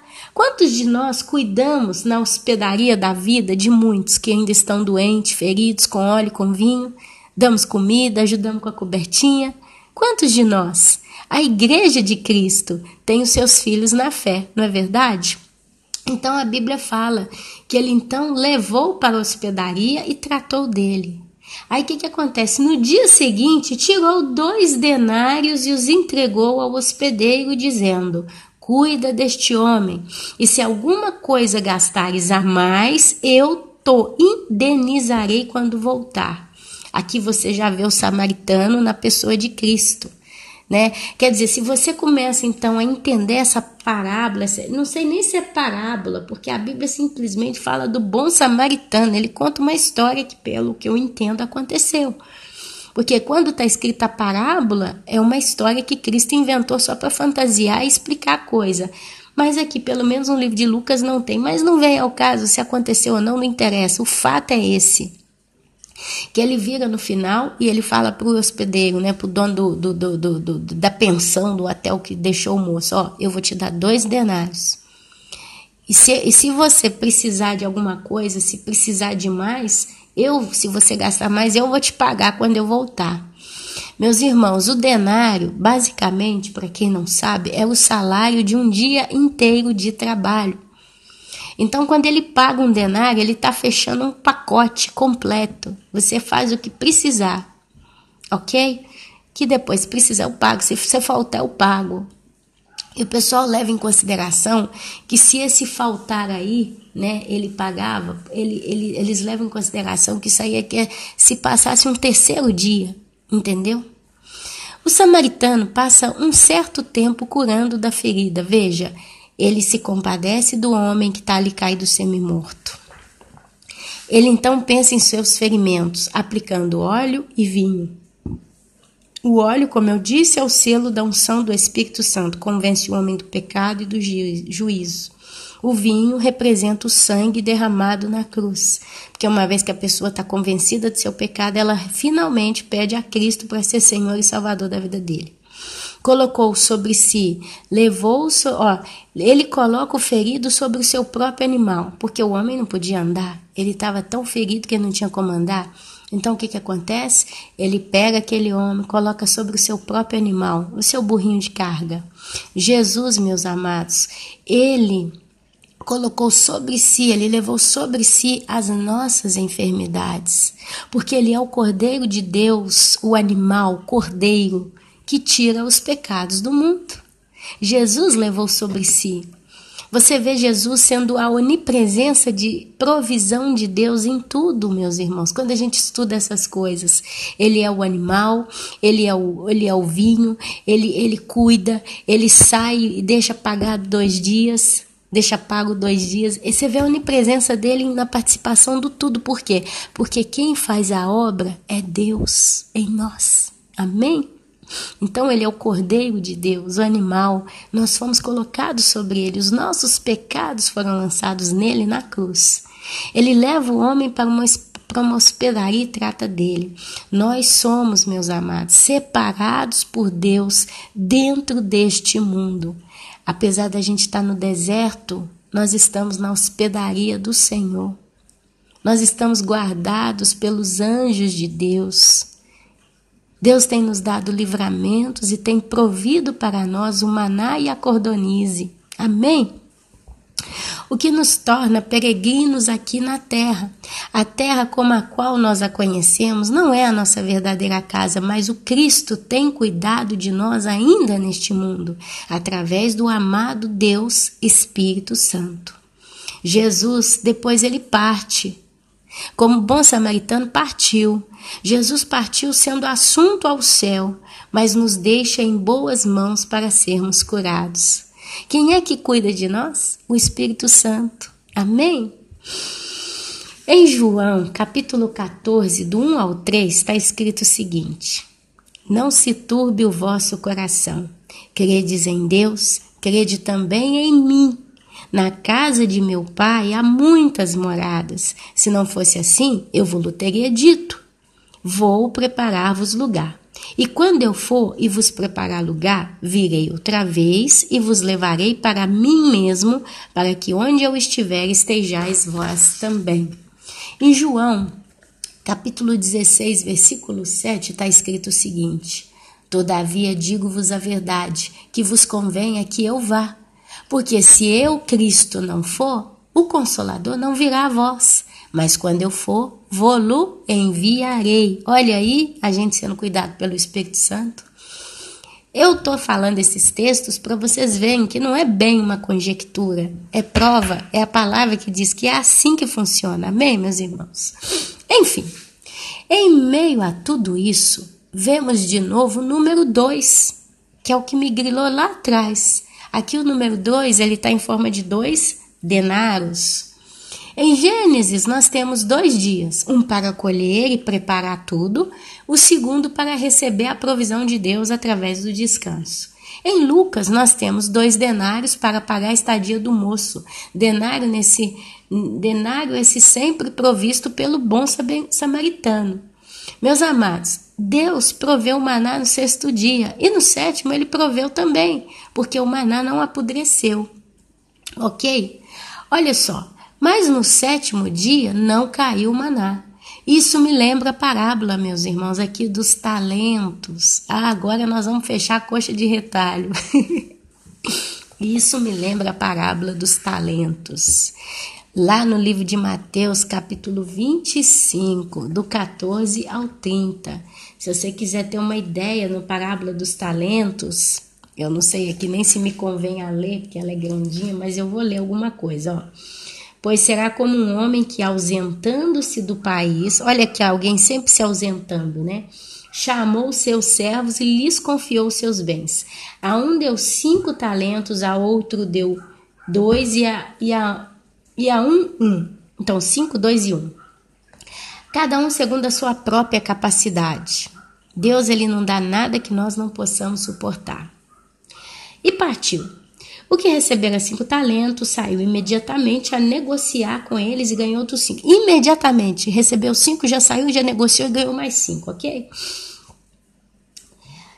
Do mesmo modo, o que recebeu 2, ganhou outros 2. Aí não falou que foi imediatamente, mas é uma coisinha mais lenta. Ele ganhou 2, ganhou mais 2. Mas o que recebera 1, saindo, abriu uma cova e escondeu o dinheiro do seu senhor. Detalhe que a Bíblia fala que ele abriu uma cova. Porque ele está falando de quem mata os talentos que Deus te dá. E depois você vem e tenta devolver aquele talento para Deus. Matou a obra em sua vida.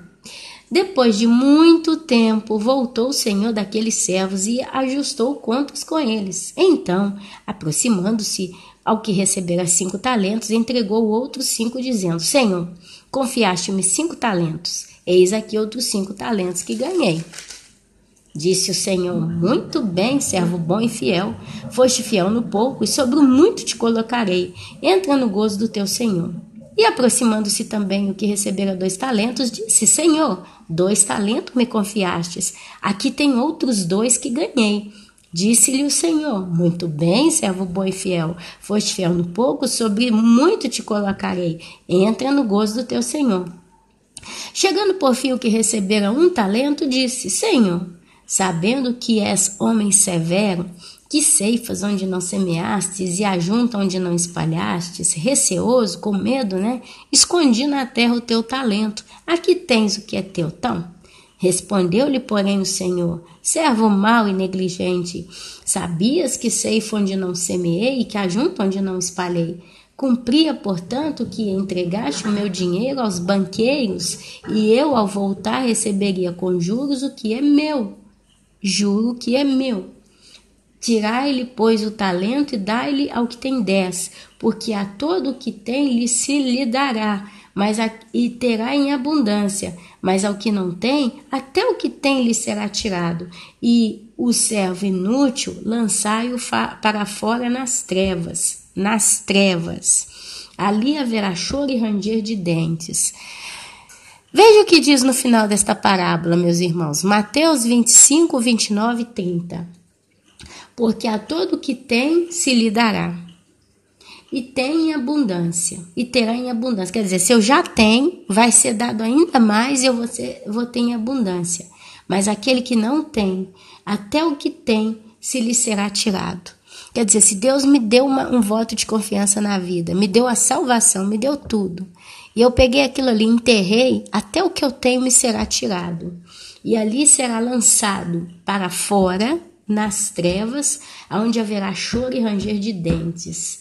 Meus amados, isso pode ser levado tanto para como o próprio inferno, que é onde tem choro e ranger de dentes, mas eu acredito que pode também ser levado para a grande tribulação.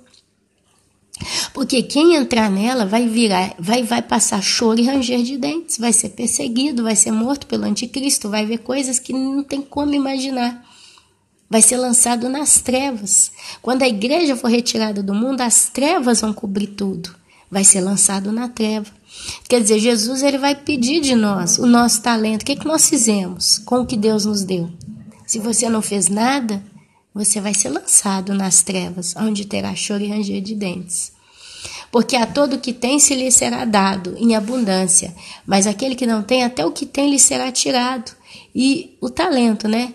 E o servo inútil, lançai-o para fora nas trevas, ali haverá choro e ranger de dentes.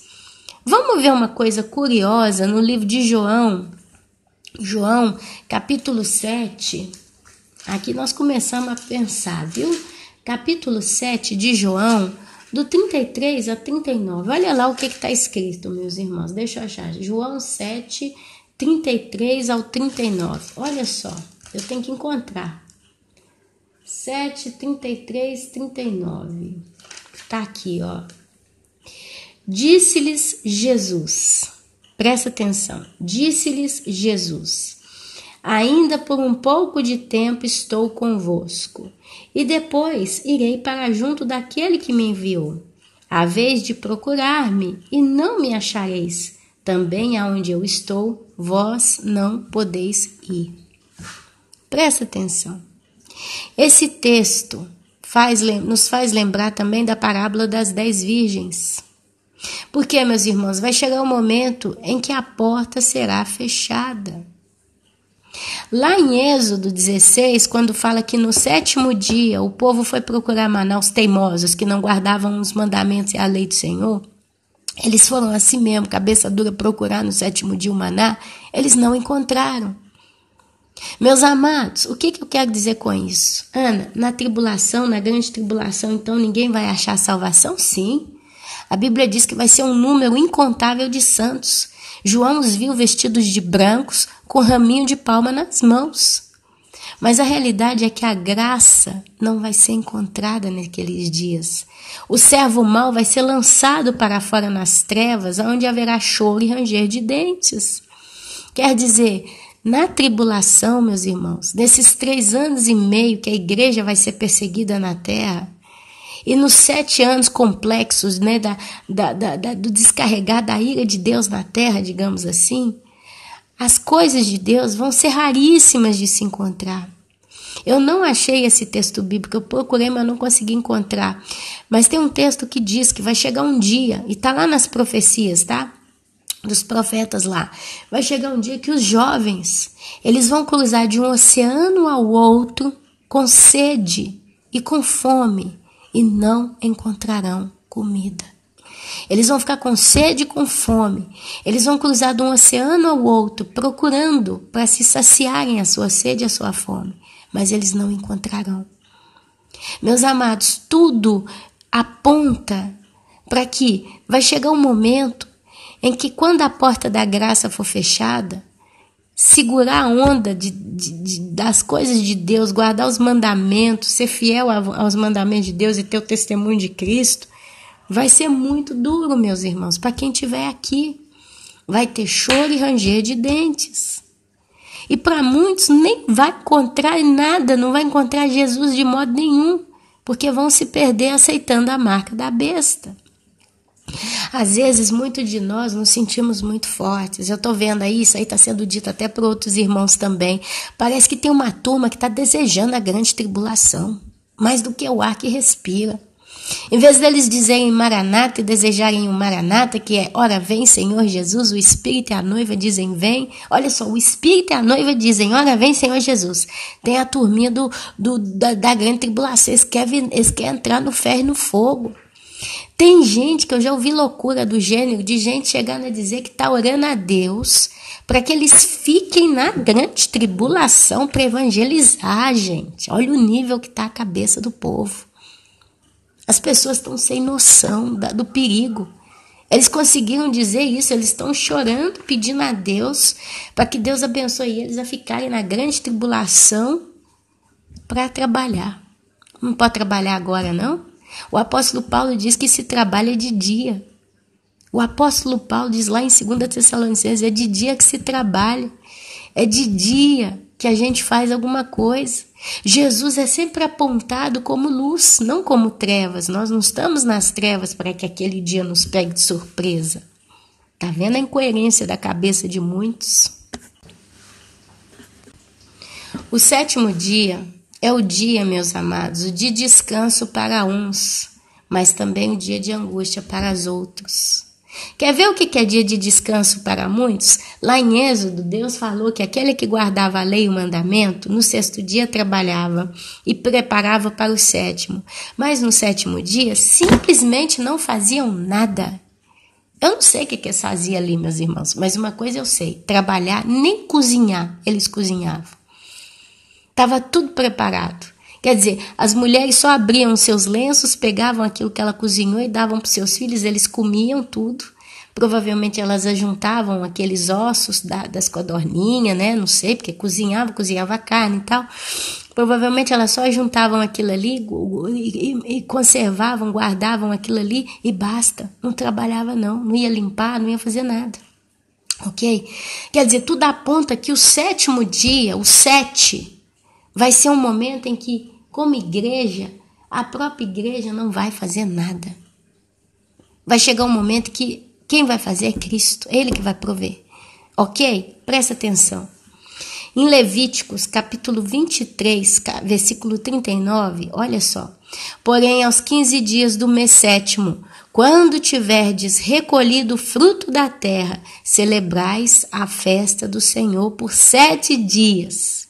No 1º dia haverá descanso, e no 8º dia descanso.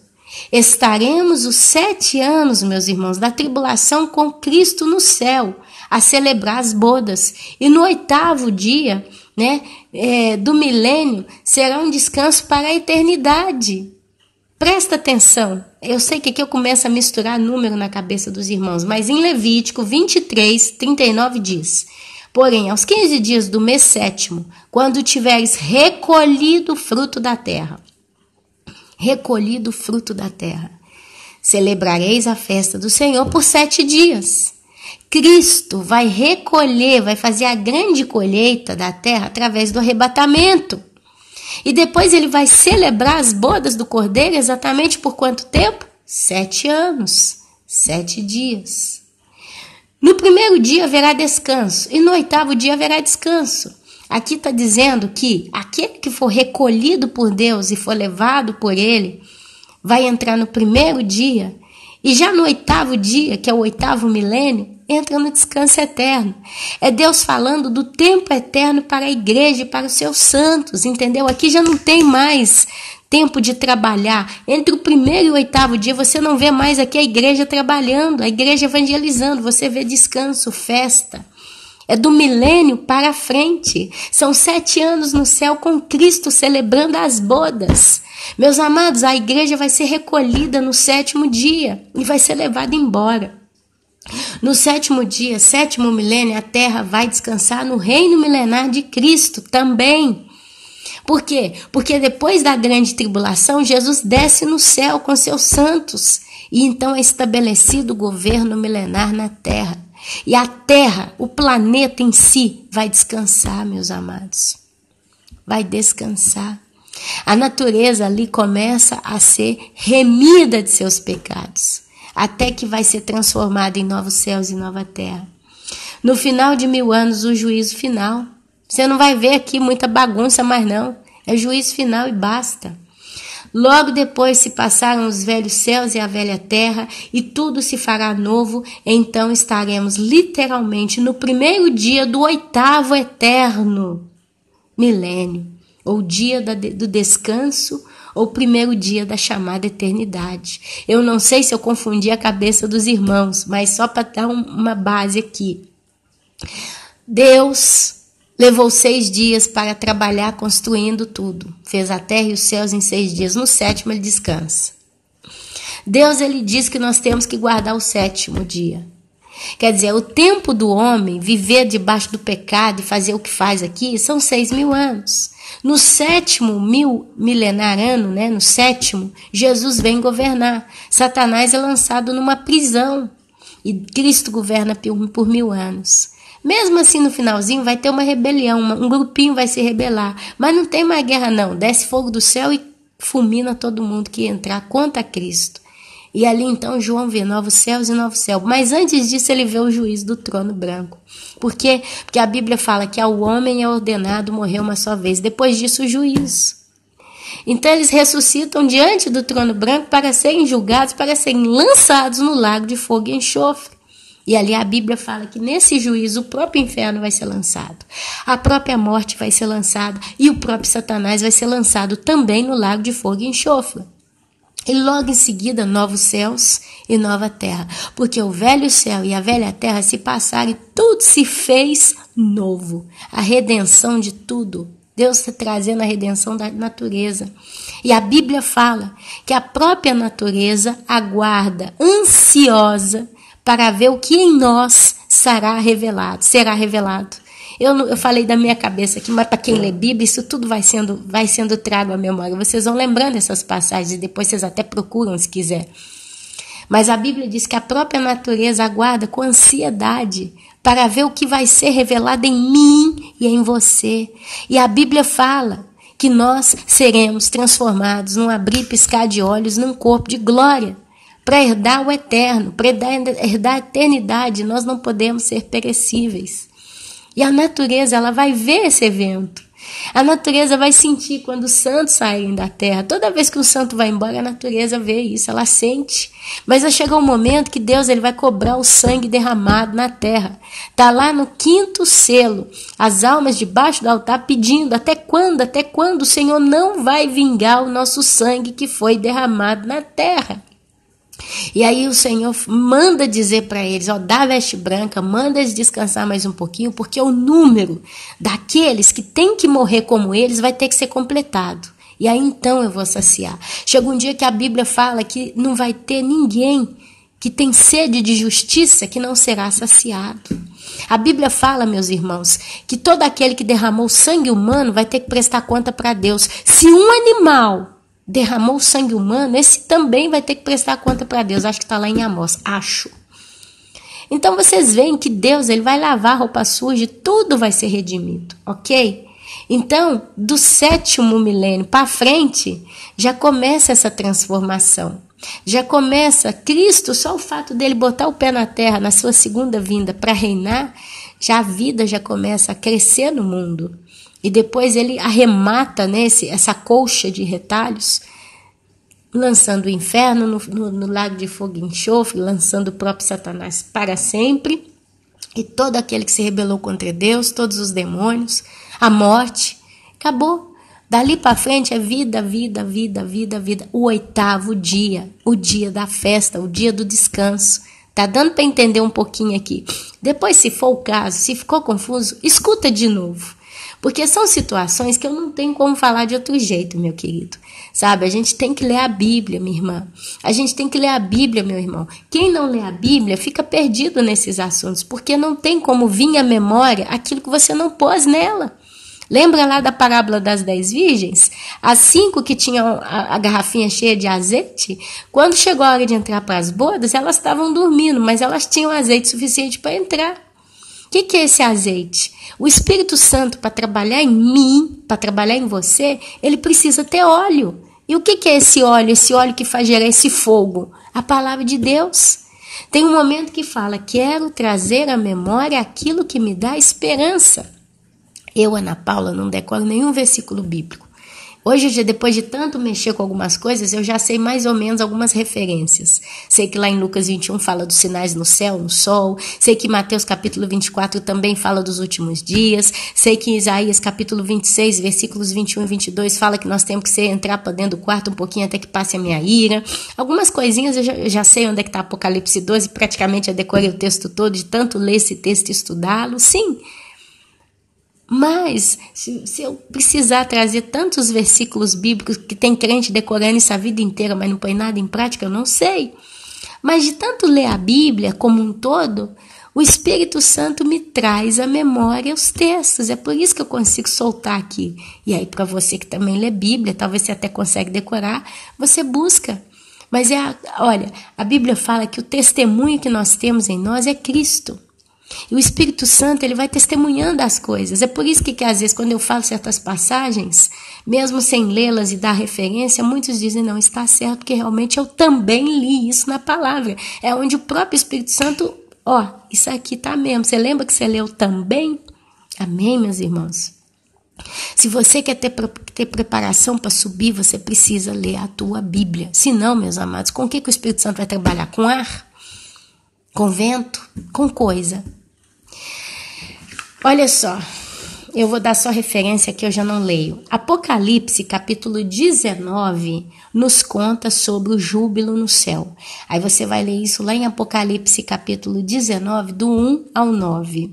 Esse júbilo aqui compreende os 144 mil, os patriarcas, todos os judeus que Deus também recolheu aí na ressurreição, a igreja de Cristo nas bodas do Cordeiro, porque lá vai estar dizendo exatamente isso, chegou a hora das bodas, vai estar os santos da grande tribulação que morreram dentro dos 42 meses, que a besta teve poder para persegui-los, não é Ana Paula que está falando que santo que vai ficar aqui vai ficar 7 anos, é a Bíblia que diz que foi dado poder para a besta, para entristecer, chatear, perseguir os santos por 42 meses. Lá em Apocalipse 12, o finalzinho está dizendo como que o dragão não conseguiu devorar a mulher nem devorou a criança, ele se levanta contra o restante da sua descendência por 3 anos e meio, 42 meses. A Bíblia diz que as duas testemunhas, elas trabalham na terra por 42 meses. É tudo 3 anos e meio. Em Daniel, capítulo 9, você vai ver alguma coisa também relacionada a esse tempo. Então, os santos vão ter o tempo deles aqui dentro desse período de 7 anos de tribulação como um todo por 42 meses. E lá em Apocalipse 19, do 1 ao 9, você vê a reunião de todos os santos de Deus ali, fazendo festa, tá bom? São os convidados, né? Os santos da grande tribulação, querendo ou não, são os últimos convidados que vão chegar para terminar ali. E detalhe, nos 3 anos e meio que vão dar sequência para fechar o tempo dos 7 anos, você vai ver as taças da ira sendo derramada. E antes que comece, tem um texto que diz que um anjo entra com um incensário à presença de Deus e mais ninguém pode nem entrar nem sair daquela sala até que todas as taças sejam derramadas e houve silêncio no céu. Eu, na minha ignorância, imagino, conjecturo, né? A palavra agora virou festa. Na minha cabeça, de 2 parafusos, que os últimos 3 anos e meio, enquanto nós vamos estar lá no céu, observando Deus derramando a sua ira, entra, povo meu, para os seus quartos e fecha a porta até que passe a minha ira, nós vamos estar ali observando concluir, né, dos afazeres de Deus para com o homem na terra o pau vai estar quebrando por 3 anos e meio. Gente, a gente tem a tendência em querer comparar o tempo eterno com o tempo cronológico. Então, na nossa cabeça, é como se 3 anos e meio fosse realmente no céu sentidos como 3 anos e meio. Mas eu posso garantir para os irmãos que a gente não vai ter a sensação que vai passar 3 anos e meio. Mas vai ser um evento na agenda de Deus no qual os santos, naquele momento, vão fazer parte como testemunho ocular. Eu já falei isso. Deus, ele vê os acontecimentos não no tempo cronológico como o homem o vê, mas Deus simplesmente ele vê um livro com tantas coisas escritas diante dos olhos dele. Ele conhece o fim e o início.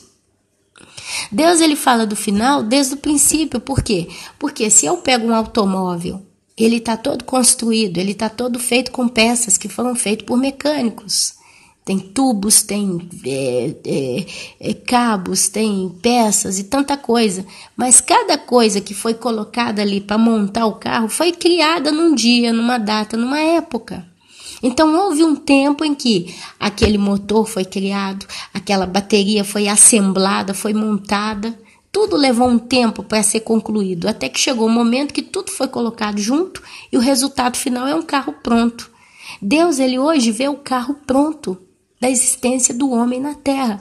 Mas cada coisa chegou um momento para ser assemblada, colocado, montado, preparado. Então todos os eventos que acontecem na humanidade de tempo em tempo é exatamente isso. É a rede de montagem, a cadeia de montagem do chamado carro da vida.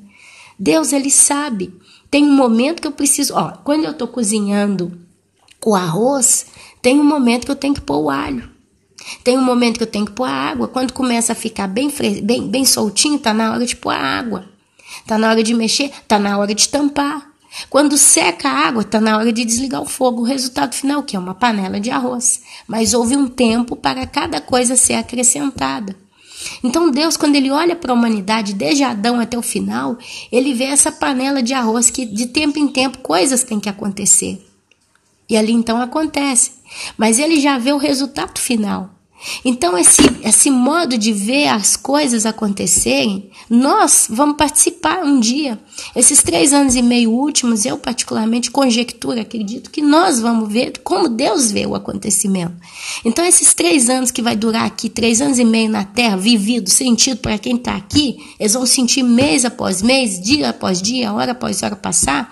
Nós vamos assistir numa assembleia como um evento final, sentados no céu. Amém, meus irmãos? Só para não gerar confusão, tá bom? Em Apocalipse, capítulo 20, narra a prisão de Satanás por 1000 anos e o milênio e o juízo final. Então depois você lê também. Em Apocalipse, capítulo 21, vai narrar então os novos céus e a nova terra e o início da eternidade com Deus Pai, Deus Filho e Deus Espírito Santo. Leia, é onde então é depois do juízo, entendeu, meus irmãos, que vai acontecer isso. É a ordem dos acontecimentos. Então, como eu disse, o 7º dia será também o dia da angústia para muitos. Então, eu mostrei o primeiro dia do descanso.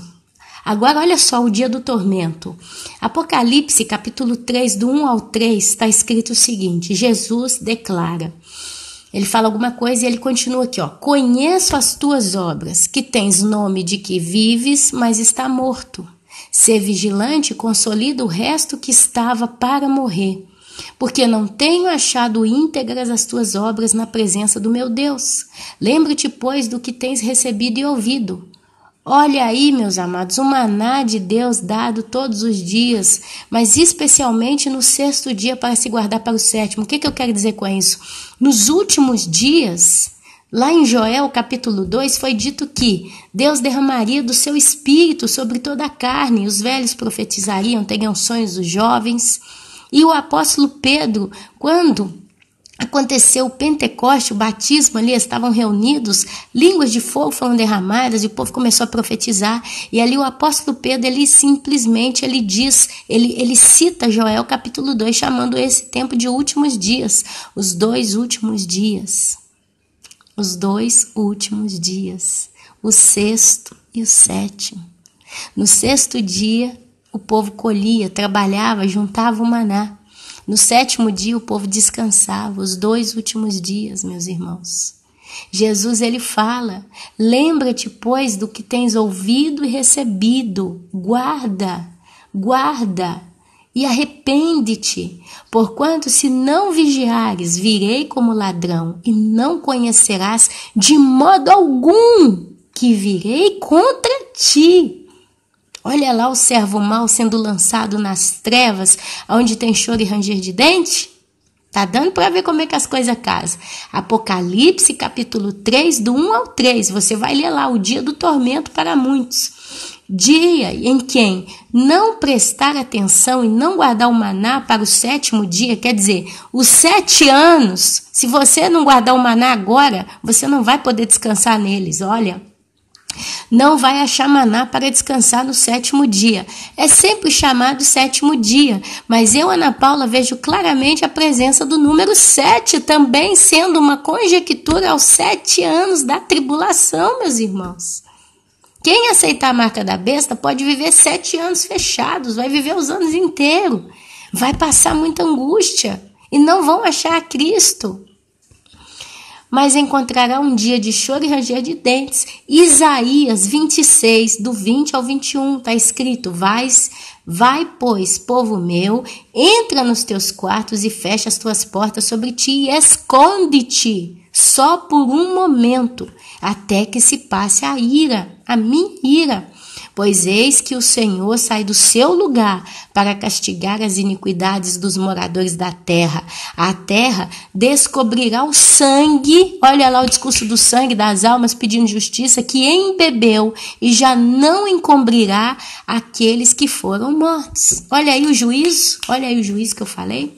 Em Romanos, capítulo 5, versículo 9, diz: logo, muito mais agora, tendo sido justificados pelo seu sangue, seremos por ele salvos da ira. Olha aí a ira. Olha aqui os 7 anos da grande tribulação. Enquanto os santos da igreja, a igreja particularmente, estará descansando nos 7 dias de festa na terra, olha a angústia que terá. Em Daniel, capítulo 7, do 25 ao 26, praticamente fala dos 3 anos e meio da perseguição do anticristo e conclui com o reino sendo entregue no final do início do milênio para a eternidade aos santos. Daniel 7, 25 ao 26. Eu não vou ler, você vai lá e lê depois. Daniel, capítulo 9, do 24 ao 25, vai descrever as atrocidades, as maldades do anticristo praticadas na terra. Em Apocalipse, capítulo 12, versículo 17, vai mostrar o anticristo e o império da besta se voltando contra os santos na tribulação, matando, decapitando. Apocalipse 20, capítulo 20, versículo 4. Vai mostrar como é que os santos vão terminar. Apocalipse 15 descreve a reunião no céu de todos os santos, Quer dizer, Deus ele vai recolher. Apocalipse 15, do versículo 5 ao 8, Deus envia os flagelos.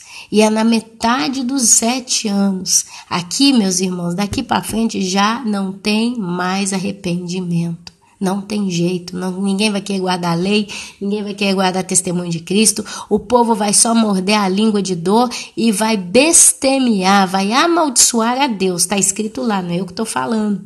Apocalipse 16 cita os flagelos.